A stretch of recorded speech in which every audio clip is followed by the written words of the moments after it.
Hello po sa inyong lahat mga ka-crypto. Ako po si Pinoy Crypto Trader at sa video na ito ay atin pong pag-uusapan ang tungkol dito kay Bitcoin, kung saan ang sabi po rito ay Mark Yusko explains mathematical logic behind 150k or $150,000 Bitcoin price prediction. Kaya yan, ito pong si Ginoong Mark Yusko ay naglabas daw po siya ng isang mathematical logic, yan, na paliwanag kung bakit makatotohanan daw po or realistic ang price prediction na $150,000 para kay Bitcoin. At ayan, bago po tayo magpatuloy ay nais ko lamang po munang bigyang linaw ang aking disclaimer kung saan ang nilalaman po ng video na ito ay hindi po ito isang financial advice. For education and information purposes lamang po ang layunin nito. Maliban po dito ay nais ko na rin pong magbigay babala na wala pong kahit anumang group chat ang Pinoy Crypto Trader. Yusko revealed that the figure is grounded in the fair value suggestion based on the Metcalfe law model. He highlighted that Bitcoin's fair value is approximately $50,000. Kaya ayon po kay Ginoong Mark Yusko ay meron daw pong fair value itong si Bitcoin. At yan po ay nakabase sa tinatawag na Metcalfe law model. At ngayon, ang fair value ni Bitcoin ay nasa mga $50,000 sa ngayon.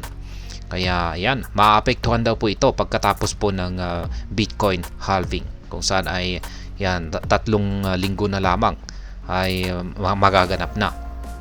According to Yusko, many miners face challenges when these rewards are halved. Noted that it historically leads to a rise in the price of Bitcoin and its fair value. Kaya yan, ayon po kay Ginoong Mark Yusko, ay marami pong mga minero ang nakakaharap ng problema or challenges sa kanilang rewards kung pag ito ay nakahati dulot po ng Bitcoin halving event. Kaya ayan, base po sa historical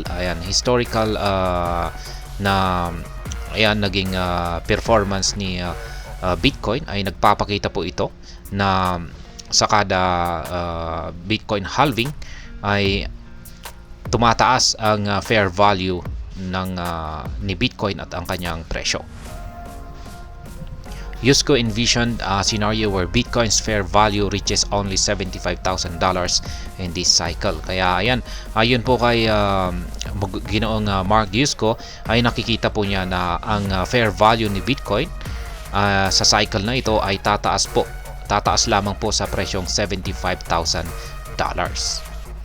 He cited that the 2021 cycle when BTC's fair value was estimated at $30,000 but the asset peaked at around $69,000. Ngayon, yung kanyang naging basihan po rito. Yan, kasi kung pag sinabi naman po niya rito na $75,000 lamang po yung fair value ni Bitcoin. Pero bakit siya sumasang-ayon na ang pinakamataas na posibleng akyatin ni Bitcoin ngayong cycle na ito ay ang presyong $150,000. Ngayon ay yung kanyang naging basihan po rito ay ang naging past performance ni Bitcoin nitong nakalipas na taong 2021 cycle, kung saan ang fair value ni Bitcoin ay nasa $30,000. Yan po yung kanyang fair value. Pero ito po ay nag-peak at umabot ng hanggang $69,000. Parang higit na times 2 po yung kanyang fair value. Kaya dahil dyan, syempre, yung $75,000 naman na fair value ni Bitcoin ngayon ay siguro kung ganito na rin yung mangyayari katulad ng nangyari sa 2021 na cycle, ay malamang baka mata-times 2 na rin yan. Kaya posible po talaga siyang umabot ng $150,000. Kaya yan po yung talagang basihan niya rito.